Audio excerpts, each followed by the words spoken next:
Welcome back to Sweat Equity Leadership Power Hour. I like that name better than all the other names we gave it. That flowed so I don't well. understand how many names you gave it. I know, but I like that one because that's what we are. We are Sweat Equity Leadership Talk from the Leader, and it's a power hour. And so we broke bread. Great meal, by the way.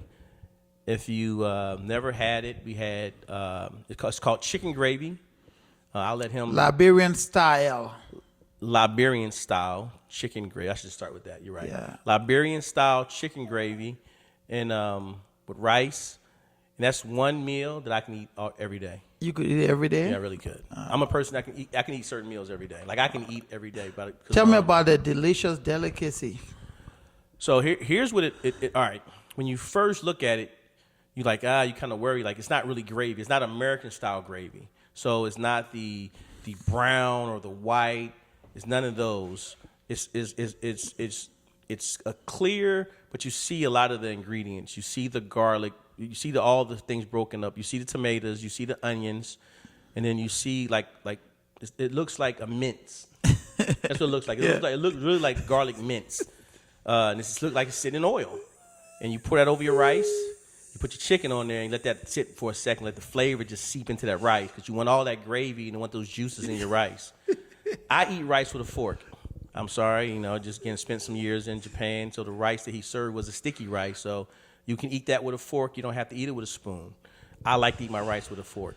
And the flavor that comes from it, the rice absorbs the oil, and then it takes all of the ingredients from the peppers. He uses a lot of black pepper. He loves black pepper. He likes it spicy. But it wasn't too spicy for him, but it was making me sweat a little bit. So you taste the peppers. You taste the garlic. You do taste the onions. You taste the tomatoes. Nice chunks of tomatoes he had in there also today. And you taste all those things, and you don't have to eat. I didn't eat any chicken yet. And then the fact that all that gravy, as he's preparing it, he puts the chicken in there, and he lets that absorbs the juices and that oil, and everything's just sitting in there. And then when he serves it, it's just you don't have. Oh man, it's just great. Great meal. He's doing a cooking show now instead of a great meal that I can really say that it's a he enjoying the food. I can have every day. That's a meal I can have because I know the ingredients. The ingredients are so fresh, and that's the part that we talked last week about eating food. And of course, as you get older, your palate changes a little bit. So eating food that's flavorful, and it's just when you bite into it, it's just oh my goodness, like wow, you taste everything. And that's what it did. Yeah, so that's what we call chicken gravy, Liberian style. So hopefully you enjoyed it. If you don't like spices, real quick, if you don't like spices, please let the chef know.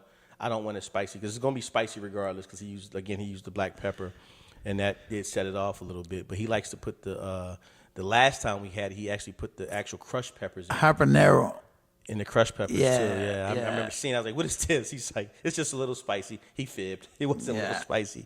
It was a lot of spicy for me, but it was really good and flavorful.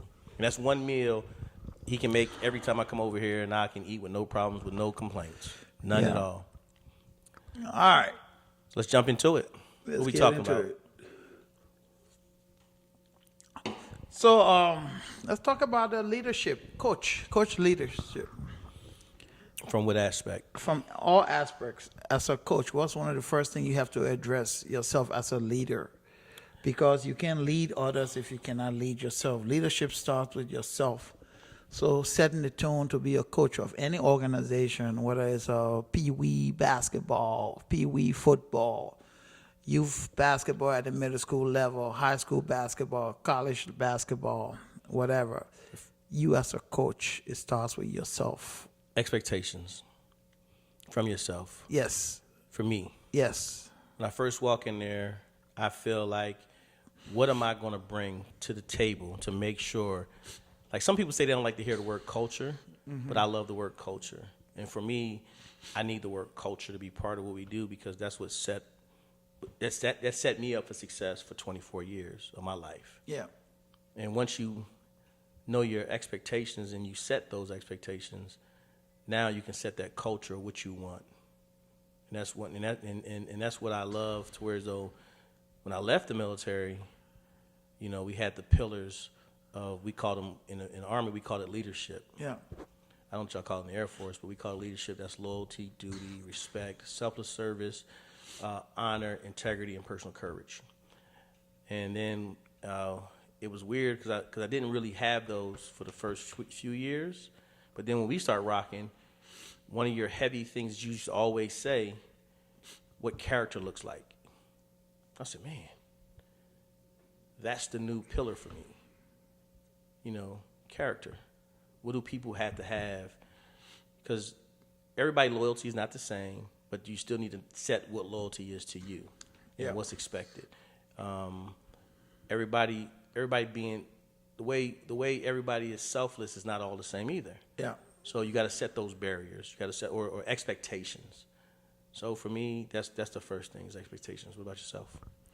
Well, I come from this understanding that from the moment you start to appear somewhere on stage, in front of an audience, in front of your team, in a one-on-one, you are on stage, right? And you are being observed. Always picture yourself being scrutinized, being critiqued, and being observed, okay? So the least important thing to you may be the first important thing that one of the observer may be looking at. So what am I trying to tell you? That you need to be a full up round when you step out as a coach, as a leader, because you may be looking at your voice and somebody else may be looking at your outfit.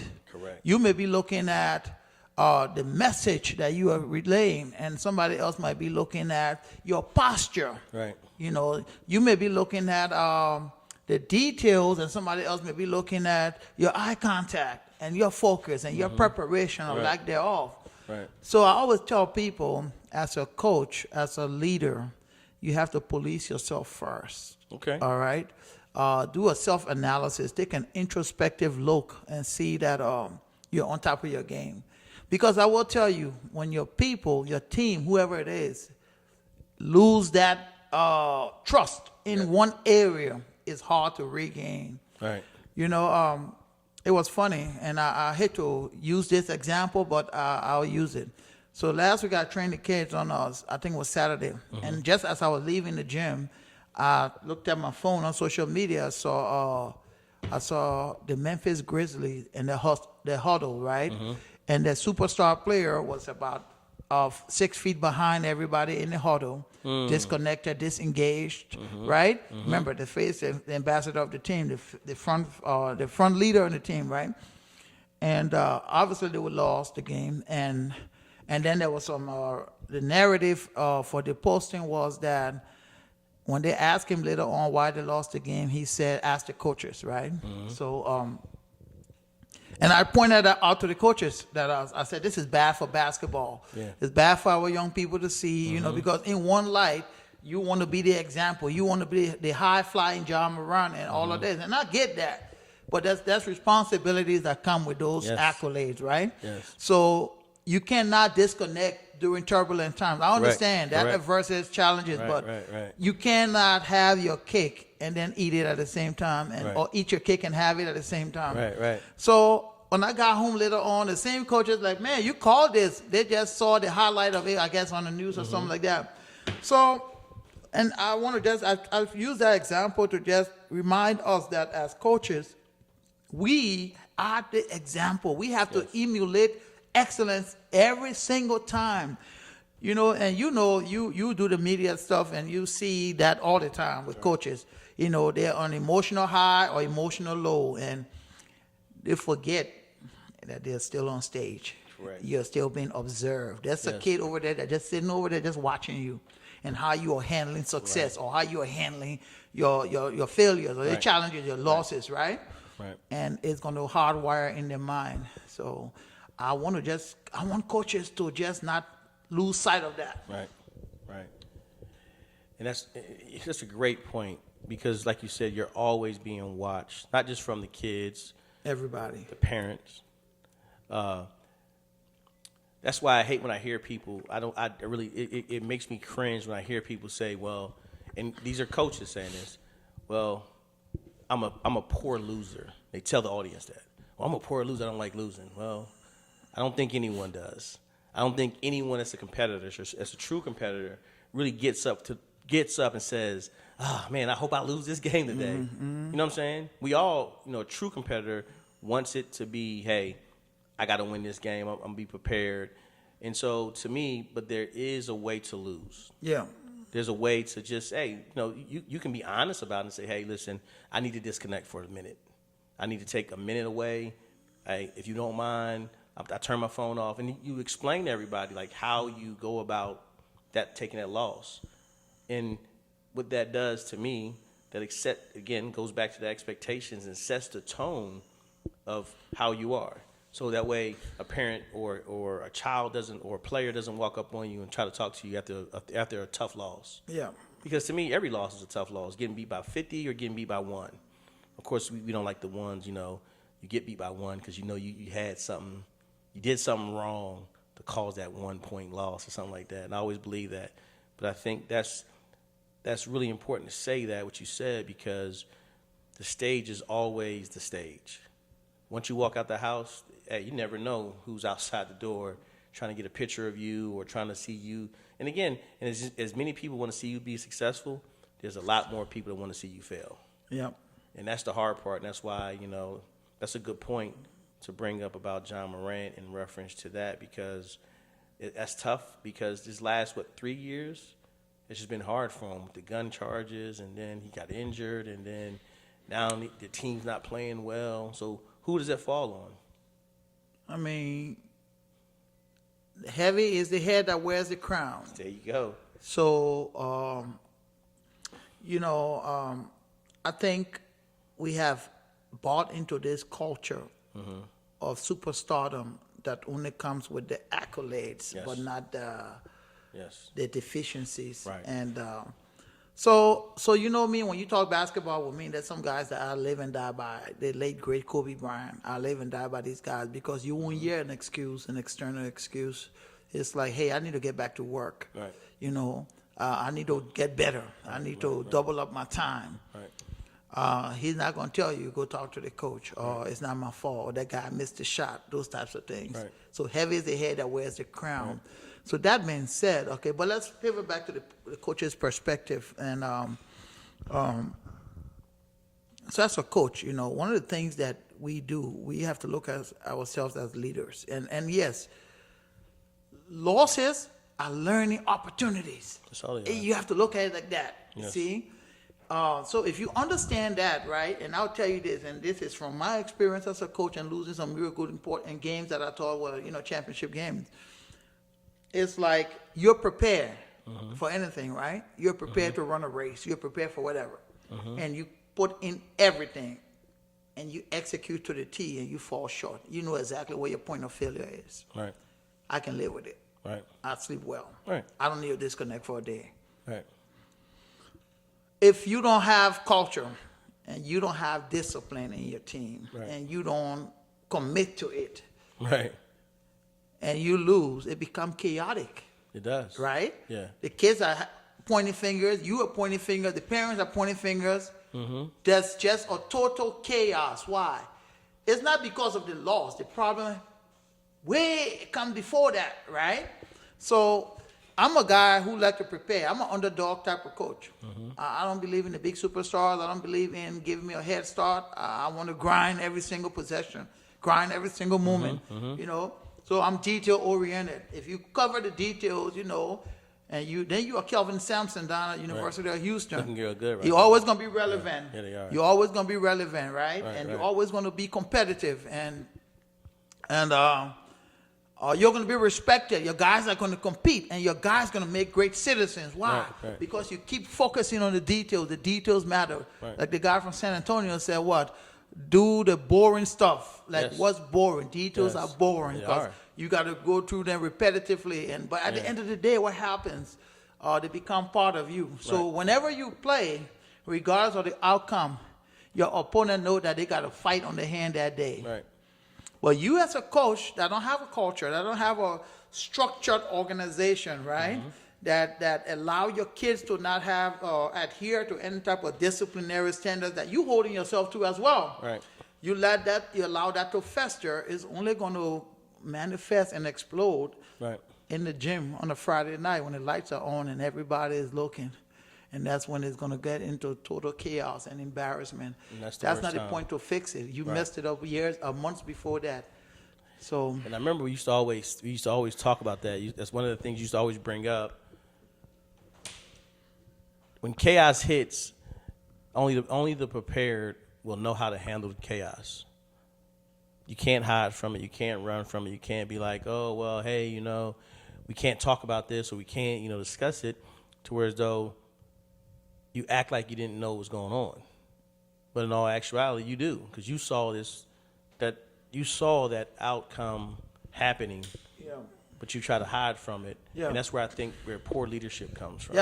yeah, Because if you know you have a player that's not part of the culture, yeah, and you keep letting them just get away with stuff, yeah, when it blows up at the worst time, it all falls on you. yeah, It don't fall on that winning or losing that game. Yeah. It doesn't fall on having a bad or good practice. It all falls on you because you saw all this coming. Because you see it. Those players that give people problems, you see it. And that's where, again, just as a coach, the hardest thing I think sometimes a lot of younger coaches do, they want to be liked. yeah, And that's where they're not setting the full expectations because they want to be liked so much. And they're not setting that culture, and they're using terms like, well, I don't want to have a culture. No, well, what are we doing then? Because consistency, to me, is what drives a culture. Consistency. absolutely. If I got practice every day, every Tuesday, at this location, when I change that consistency, if my parents don't complain, I got problems. If they just say, oh, it's okay, coach, yeah, that's wrong. To me, that's the wrong answer. I need my parents saying, hey, coach, are we doing this every Tuesday? Because this is not good. Because that's setting that child up for success, because sports teach that. yeah, Consistency. They teach and this is why I love sports as a child. I don't care how good you are. You can be the best player or the worst player. It doesn't matter. You need to understand what the consistency brings to your life in the leadership part. So that's why I say that, those expectations, if you set them properly and you make sure that's at the forefront, you won't have the hiccups. absolutely. And it's sad because you see you see great players, and I've been following the NFL a lot lately, and I tell you, and I said this with the I don't want to say the team, but this one player came from college, and he had a real bad attitude. Yeah. And the team picked him up still because he was number one guy, so called, and now that team's having that friction, and they're not playing well, and every time they lose. He's the, I'm not saying he's the cause, but you see where the frictions come into play now. Yeah. Yeah. I think we have a collective problem, and however, we do need an individual solution. I know it kind of sounds weird, but we do have a collective problem in that too many of us, adults and kids, coaches, and everybody else, are subscribing, are really buying into this elevator atmosphere, the elevator culture that we have, which means you want to get in the elevator and get to the 16th floor overnight, right? Yeah. Remember, so just put it in your mindset. If you were to take the stairs to the 16th floor, by the time you get to the 16th floor, what's going to happen? You're right? exhausted. Hey. And you're going to be like, Hey, you're going to take that sigh of relief, right? I tried that before. But that's a product. That's a result of the process. The process of going through those stairs, right? Yeah. So if you take the elevator and get to the 16th floor like that, you get there. You don't sigh. You're not tired. You're not fatigued. There's no appreciation in the ride, in the process, right? Yes. So you lose that. You lose Right. sight of that. Right. And that's what the real work is. Right. It So is. it's gonna be damn if I do, damn if I don't. Right. Right. So now we have in this society that everybody want to get to the 16th floor like just tomorrow. Yes. You know, you want to coach the first year and just win a championship. You want to win every game. Instant The Kool-Aid. best 8th grader want to be Right. the next Kobe Bryant. Right, That's not going to work. And he's going to the 9th grade. Right? You're forgetting. So it's a process that we have to, again, I said it's a collective problem. Right. But individually, we have to unpack it and, Right. and decipher and say, no, that's not the way. Correct. So as a coach, you build your culture by setting your standards, beginning with yourself. Like you notice, like how long you been rocking with me? Like maybe 4 or 5 years, right? 2019. Yeah, some days there's only 3 kids in the gym. If I'm gonna be there, I'm gonna be there, no matter what. Right. If I'm not gonna be there, I'm out of town. You're gonna know before I get there. You're not gonna call me and say, "Hey, why are you today? I don't see you." You know, that's unprofessional. So you set the standard of professionalism first, Right. Because you can't hold your kids accountable if you're not there, right? Correct. So I take that stuff seriously. Now, with you setting that standard on, like, hey, when are we gonna show up? Right. All right, I get it. Life is going to happen. But when they come in, they need to understand that they're late. So they have to have a sense of urgency. Right. And we're not idiots. The coach will understand that, hey, he's not driving himself. Exactly. But guess what? From the time he walk out that car door, he's sprinting in because he understands he's late. Conversely, you a coach, you let him come in the gym, his 2 earrings on. He just replaced them because the last one was not shining. So these are some shinier one. He got 3 pair of shoes to sort through. Right. He 15 minutes late for workout or practice. And he walks to the gym with his headphone on, enjoying his music. And everybody just allows him to just go ahead and get in. Matter of fact, he joins the line wherever the drills are. And he participates. Right. And you dare not say anything to him because you're probably going to make his mom mad or his dad mad. Right. And you're going to lose him. So now what we tolerate, what we allow is what we accept, right? Right. And then not only are we doing our organization a disservice, we're doing the young athlete a disservice because we are cultivating and we are nourishing bad behavior, and then he grows up with that, Right. and then he runs into John Lucas or Yeah. Kelvin Sampson or one of those disciplinarians, and now it's an imperfect fit. So now we got a portal that just loaded with transfers because guys cannot fit in. Right. Think about when you were a kid. Did you know anything about a transfer portal? Never heard of it. Yeah, you had to fit in where you got in. Exactly. You know, nowadays it's like, I don't like the schedule, I don't like the coach, I don't like the style. So we have too many. That's a 16th floor elevator, right? Yes. And it's a harder fall from there down because sooner or later, basketball passes by. You barely got the best of it because you spent too many years in different organizations.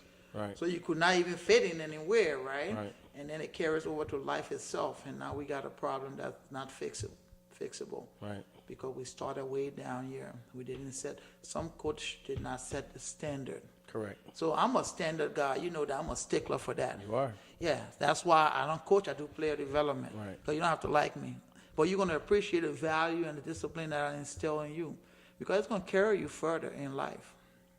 And that's what that's what I need parents. And I don't mean to sound condescending. I don't want to sound condescending or I'm better, but we have to come up with a way to make parents understand that, right? Yeah. Like you just said, that was very important that you said those 3 things. I'm not a coach. Well, I'm not a coach with X's and O's. Yeah, I'm a trainer in a player development. yeah, So a lot of parents don't understand that Yeah. because you got a lot of young coaches now that want to do all 3. yeah, Right? And to me, this is my opinion. I'm not right. This is my opinion. You can't do all 3. I can't be all 3. I can't be your coach today, and then tomorrow I can't train you, and then the next day be your player development trainer or coach, right? And the reason why I can't, because there's going to be a time I got to yell at you and raise my voice, or talk stern. Let's say that. Let's say talk stern. I'm gonna talk sternly to you, and you're not gonna like it. And you're not going to accept it because in your mind, you're thinking, well, that's my coach. This is my bud. This is my guy I talk shop with all the time and I have fun with. But at the same time, when I come off like that, and I learned that when you first got with us and you was killing it with our 24. You was killing it. And the first time, you kind of yelled at them, they all got butt hurt. And they all said, well, coach, he doesn't talk to us the way you do. Well, he doesn't supposed to. He's not supposed to. I said, see, I have a relationship with you to allow you to get away with certain things. He's not going to let you get away with those things. He needs you to train hard. He needs to push you. He needs to make sure you get over those humps. So when we have tough games, guess what? I can coach you hard now because you know you can deal with it because you're training that way. And I think a lot of guys and a lot of leaders and coaches aren't doing that right now. Yeah. They're trying to be the kid's friend and the parent's friend because they want the best kids and having the best kids, not understanding, hey, I don't need the best kids. Yeah. I just need 10 kids that want to run through a wall for me and be coached hard. Yeah. You know? And I think once we fix that and make people understand that, so when parents come talk to you, they say, well, okay, what are you giving me? And you explain what you always explain to them. Yeah. This is a long journey. This is not for today. It's for tomorrow. They'll better receive it. Yeah. And we got to find a way to do that part. And I think that part right there, a lot of parents get fooled on. They get fooled on that. And, basketball, I always say you can't cheat the game. Right. That's one game that you can't cheat. Right. Not a football guy. Watch it. I like the Cowboys. Oh, I love when they beat the Eagles, but not gonna happen but let's this talk year. about basketball, right? I'm not. The game cannot be cheated. It's Correct. going to expose you. Correct. I at all levels, right? Correct. Look at the league today, the NBA, right? Our highest level. The guys that at the top of the league, why do you think they stay at the top for so many years? It's not just natural ability. No, they make sure they get there and they stay there. They have things they have to do. Yeah. Like, I think Kobe was one of the better guys that made sure he showed that. Yeah. If you look at the league today, there's also guys that rise to the top and they dwindle right back, and then 3 years later they're done. They're gone. Mm-hmm. Right? What people don't understand is there's this elements of disciplinary, of elements of character that I talked about, right? Mm-hmm. That ability to know that, hey, I'm a millionaire. That signed a big contract, right? And I can go into Hawaii tomorrow and then be in Phoenix the next day and then be in New York the next weekend because I'm off season. I also know that if I go to the gym, and keep my workout regimen, it's going to sustain me and prepare me for the next year. Correct. And the next year. So now I formulated and a habit that's going to create and dictate my future. That's why certain guys are always going to be mentioned when it comes to the top 10, top 20 in the league. They're always going to be mentioned. Yeah. It's not because they are just that good. It's the amount of work, their commitment to excellence and discipline behind the scenes. Mm-hmm. They're always going to be relevant. It all starts down here. It starts with the coach holding them accountable. But before that, it starts with a coach that holds himself accountable, that's committed to the process, that said, look, my job is to look you in the eye and be honest with you and show you. And you either buy it or you don't. And if you don't, that's fine. Go to that guy over there that's going to give you some Kool-Aid and ice cream and tell you that you all that, but you shooting 20, 30% in the gym, but it's okay, Yep. Because eventually, basketball done, life faces each and every one of us. So at that point, what carries you? What sustains you? Correct. You made X number of millions of dollars. You played at the highest level. Right. Why are you broke? A lot of guys don't know how to. Habits creates future. Correct. People form habits create future. I'm just saying this to use as an example. No, yeah, I get But it. even if it's not NBA basketball, life itself. No, yeah. You don't play basketball. You just go to, whatever. Whatever way you get there. Elevator up, elevator down, elevator up, elevator down. You don't understand the process. And there's a day that you're going to have a job that's going to tell you need to show up, or you're in the Air Force or in the Army or in the Navy, and they're going to tell you need to be here at 4:30, 4:30 in the morning. And you can say, hey, that I can't do it. I sleep. Yeah. So now you value sleep over what's important, and then you're out on the street because you can't cut it. Right. Charity begins at home, it ends abroad. And we as leaders, we as coaches have to be the example in order for us to set the example. So that's kind of a challenge that we have to deal with. Right. And people don't see this, and this is the main point I'm going to tie it to, right? It's about being significant versus being successful. Okay. Success is a byproduct of significance. What I mean by that is I'm significant by giving you something. You are significant by giving me something, right? Right. You are creating significance by giving me something because what it is that you give to those kids, what it is that I give to those kids, it justifies my significance. You Right. know, it's important. They need it. Right, You're right, providing right. something that people need. Serving others. Right. In doing so, success is handed to you. You are successful because what's your purpose? Hey, well, what have you done for any kid in the last 24 hours? You could tell me. What have you done in the last week for a kid? You can tell me. Right. Forget about kid. How many families have you impacted over the last 2-3 years? You could tell me. Right. Okay? So guess what? You are fulfilling your purpose Exactly. and being successful.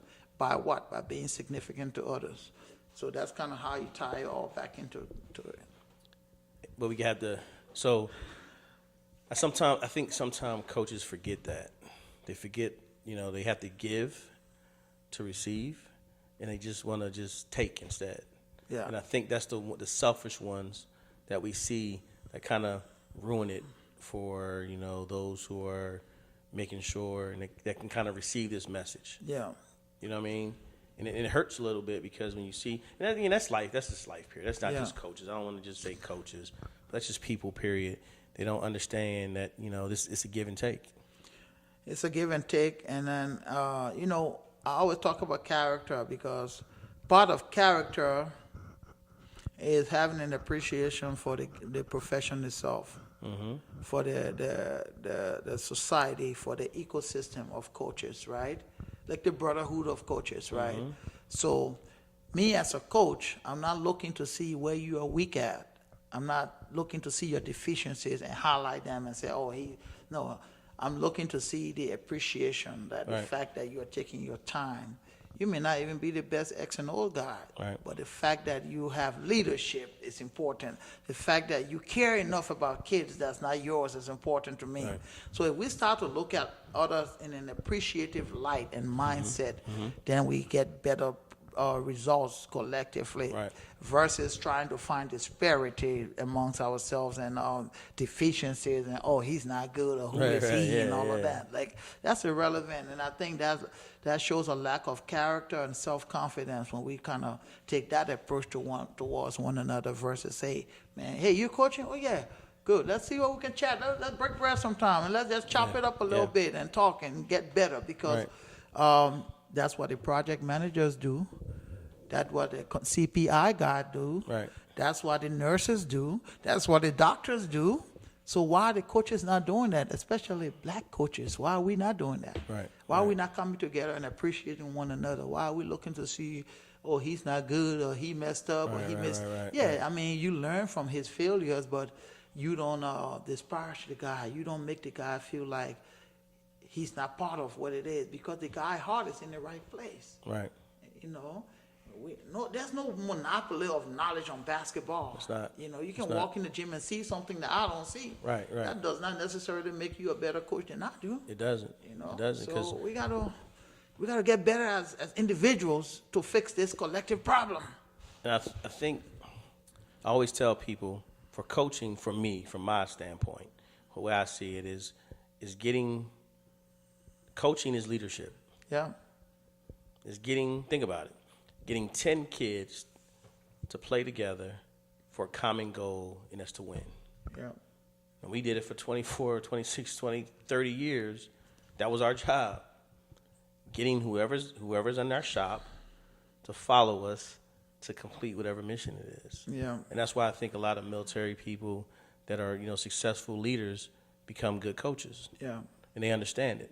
That's why, I remember when I was in North Carolina, and one of the things, Fort Bragg, they would love, and they loved it. They loved when Coach K would come and surprise the 18th Airborne Corps. He'll come down there and he'll talk, or 18th Airborne Corps leadership crew would actually go to Duke and sit in and watch them. Mm-hmm. They thought that was the greatest thing ever, but at the same time, they went hand in hand. Coach K was a West Point guy as far as he coached there. Yeah. So with all that being said, it all worked hand in hand. I think that's why we understand a lot of it, and we use our leadership that we established, and we try to show the young people. It's not that I want to be like you said, I want to be better than you. It's just like, hey, nah, I think I might have went down this rodeo a few times. Yeah. And now I do think that we as the older group have to implement some of the younger ways a little bit more, Yeah, just to kind of yeah. just relate more. Yeah. But I do love when I walk and I see a coach that's old school, and he's a younger guy and he gets it. Yeah. He gets it, because you're right. You got to do better. We got to celebrate each other more and fellowship more. And I think that's where the continued education. I think more coaches should do that. Yeah. USA Basketball does a really good job, and they have guys come in and talk about what made them successful. And I know the high school here in Texas, they do it. They do a really good TABC. But I don't see a lot of AAU guys when I go to those events to Houston and Dallas. I don't see a lot of our guys leave here and do that. Yeah. So either we need to have one here in the surrounding area, here in Austin, or just educate people more that continuing education is important. I think it's important that we do that.